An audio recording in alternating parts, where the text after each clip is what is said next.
Hi everyone, welcome back again to Life Technologies YouTube channel and thank you for watching.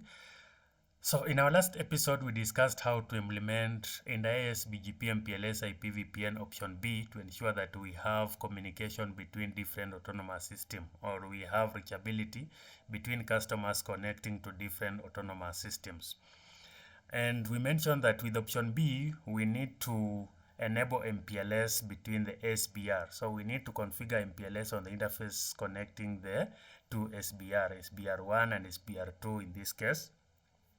And we also mentioned that with option B, the route targets are globally significant. So you need to ensure that the route targets configured on the P1 should be the same route targets configured on P2, just to ensure that we have route exchange. Or if you are doing modification on the route exchange, then on the route targets, then you need to ensure that you have proper planning of the route targets. They are globally significant between the two ASes.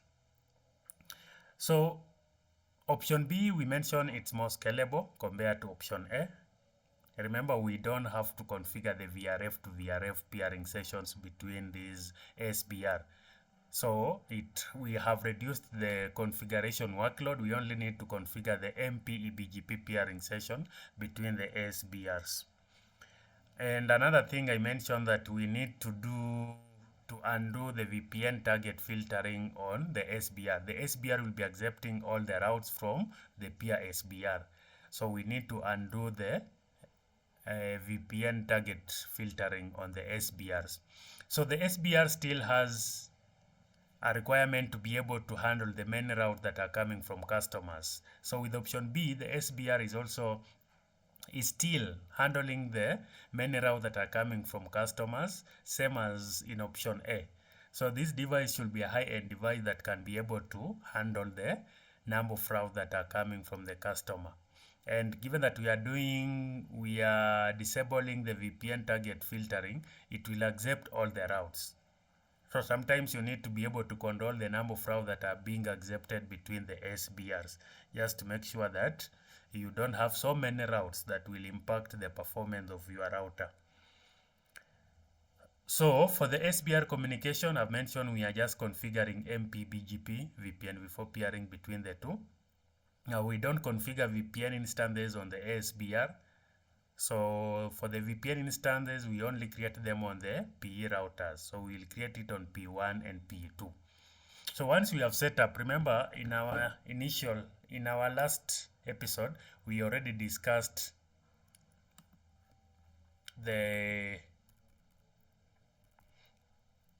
configuration. So on this, if I display BGP VPN v4 all peering, you can see that we have peering session to the SBR and then we have peering session facing the customer.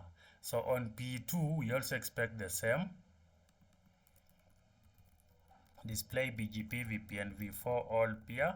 We have peering session to the SBR and then we have peering session towards the customer.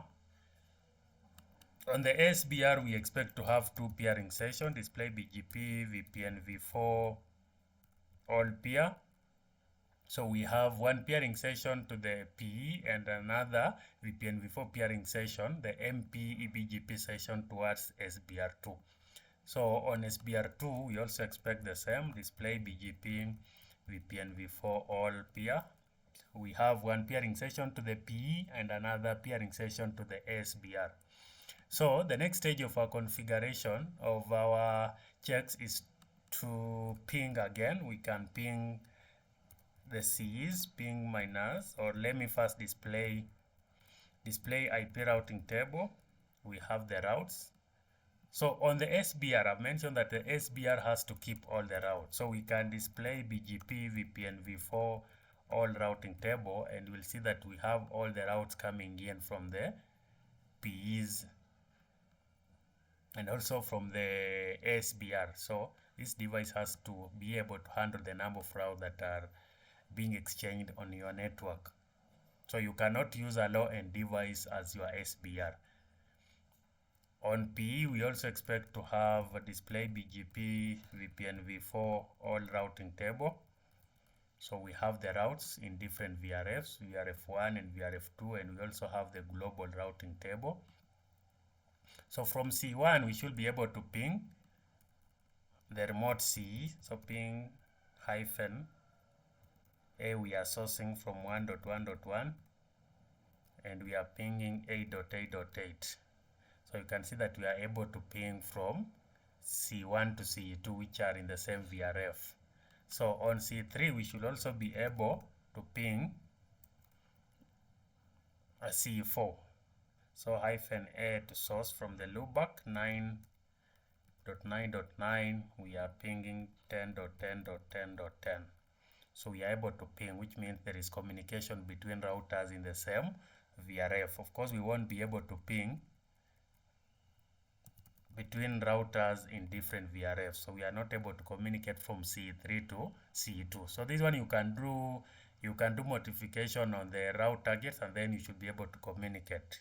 Or you can do the route linking between VRFs, and you should be able to communicate between the two.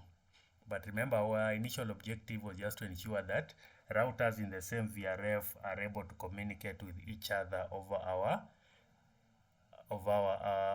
different autonomous system, or over our service provider network. So we have reachability. So how is the packet forwarded? This is what we need to look at in this episode. So again, if you haven't watched the implementation on the BGP option B, you need to go back and watch that video. It will give you a clear understanding before you come to watch this one. So you can even do the lab. If you have any problem, feel free to reach out and I will help you to check what could be the issue. So remember, with option A, we were using just an IP packet between the ASBR.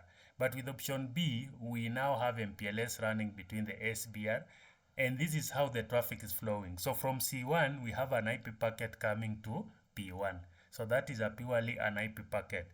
And we can verify this by doing packet capture on this interface between C1 and P01.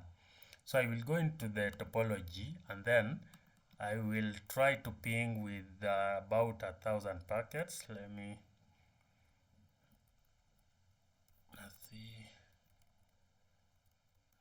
try maybe 10,000.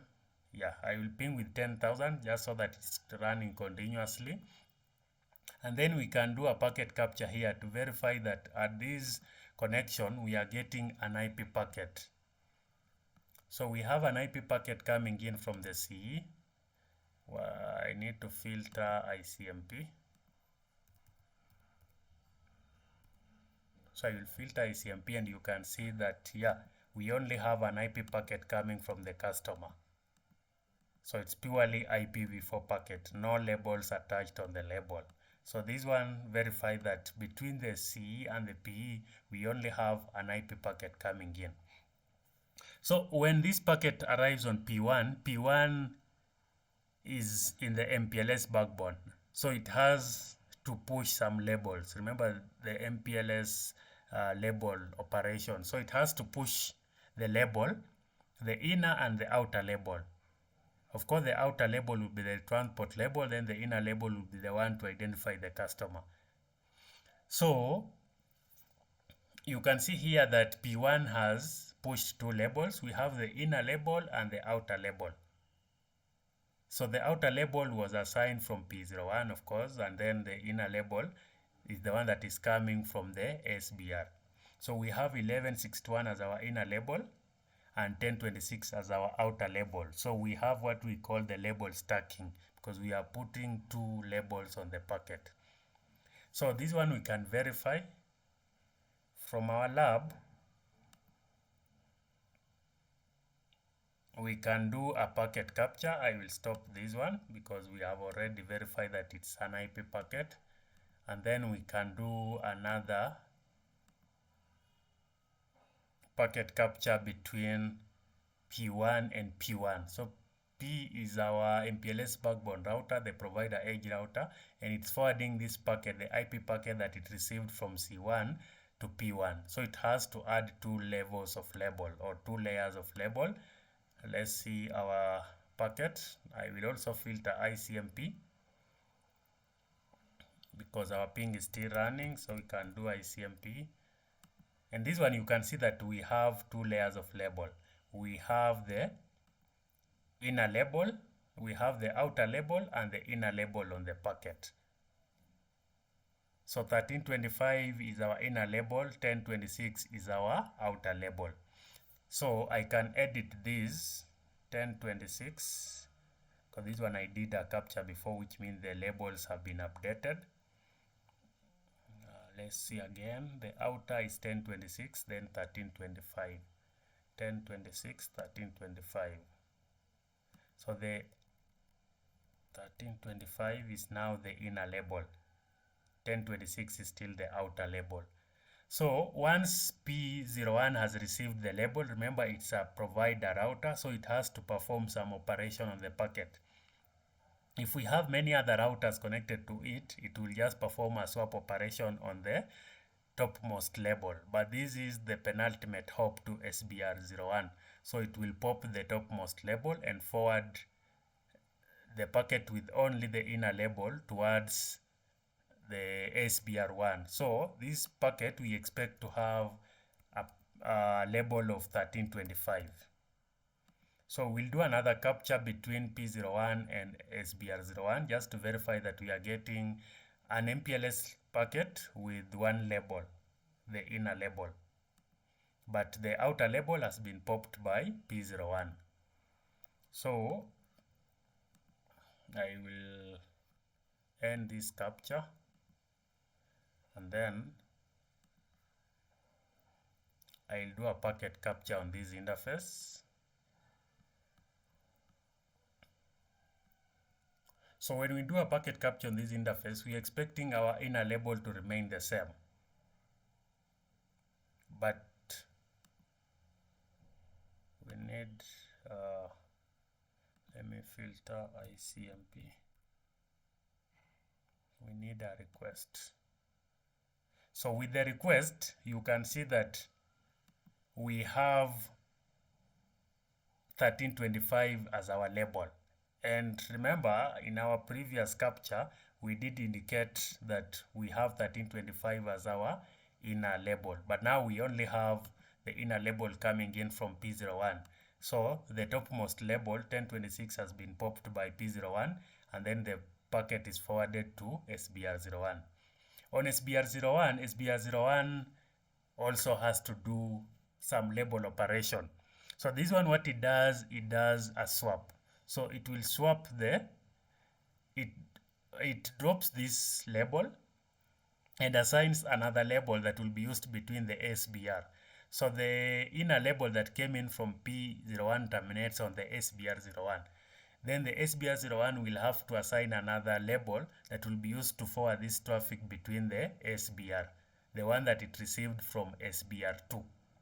So it will perform, basically it performs the swap operation, swaps the inner label that came in from P01 and adds the label that it received from SBR2. That is the label that we now need to check, which is between the SBR. So on the SBR, I can also do a packet capture.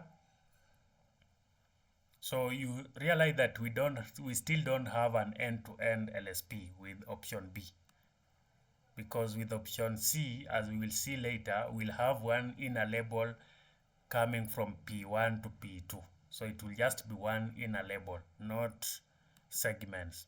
So here we need to do a packet capture on this interface, and we can verify that the packet will only have one label, not two labels. So you can see that this packet is coming in with one label, and this is 1322. So it comes in with a label of 1322. So this packet is received on SBR2. When it is received on SBR2, SBR2 acts as also a provider edge router, and it will add two labels, one inner label and another outer label. So the outer label, of course, is just to transport the packet from SBR to P2. Then P2 will decide where to forward this packet based on the inner label. So we need to do a packet capture between SBR2 and P02. So I will end this. Stop packet capture, and then I can start another capture here. Remember, our ping is still running, so we are able to capture these packets. That's why I put 10,000 packets. So with the request, we only need request because we are sending a request. A reply will have different information. So with the request, you can see that we have two labels. We have the inner label and the outer label. The outer label is 1027 and the inner label is 1109. So we can indicate on our diagram that we have two labels.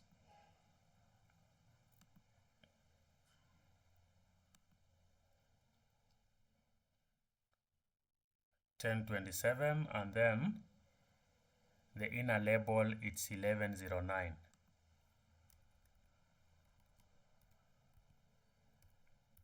So that is the inner label that we have received when we are sending these packets from the SBR towards the P router. You can see the field.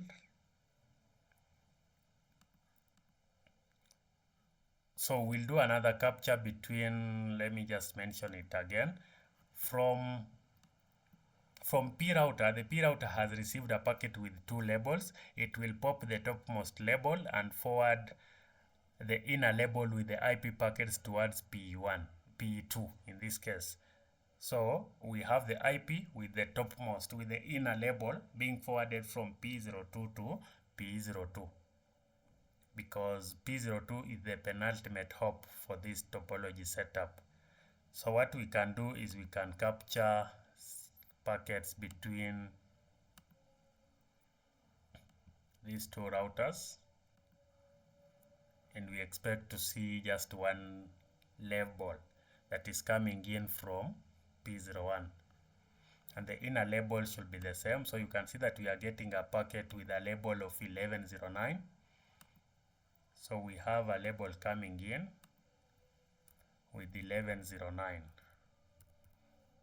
just the outer label the inner label that was assigned by SBR2.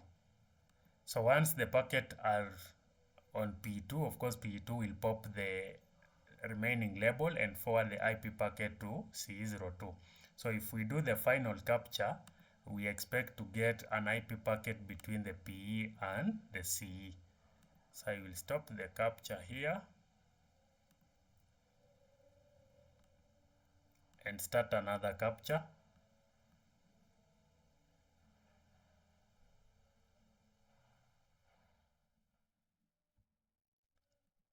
So you can see that this is just an IPv4 packet. We don't have any label information on the packet, just a normal IPv4 packet without any MPLS labels.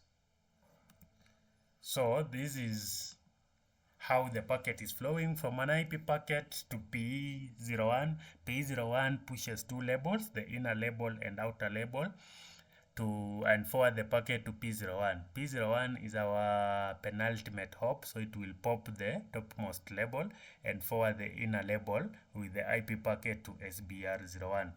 SBR01 will perform a swap operation and remove the inner label that was received from P01 and insert another label, push another label, 1322. On SBR2 also has labels on it, so it creates the two labels, 1027 and 1109, and now we are back to inner and outer label and forward the packet to P01. So on P01 it removes the topmost label, the outer label, and forward the packet to P02. P02 will pop the remaining label and forward the packet as an IP packet to C02. So this is how the packet flows when we have in the AS BGP MPLS IP VPN option B. So this is it, guys. Thank you for watching again, and remember, with option B we're still not there yet. We still have some challenges handling the number of routes that are being handled on the ASBR. There is still high requirement on the SBR device. So in our next video, we'll be looking at how to implement option C. That is much better compared to option A and option B. So thank you again for watching, and if you have any question, feel free to reach out. You can ping me on LinkedIn. You can leave your comment in our comment section, and please remember to subscribe to our channel and stay tuned for more upcoming videos. Thank you.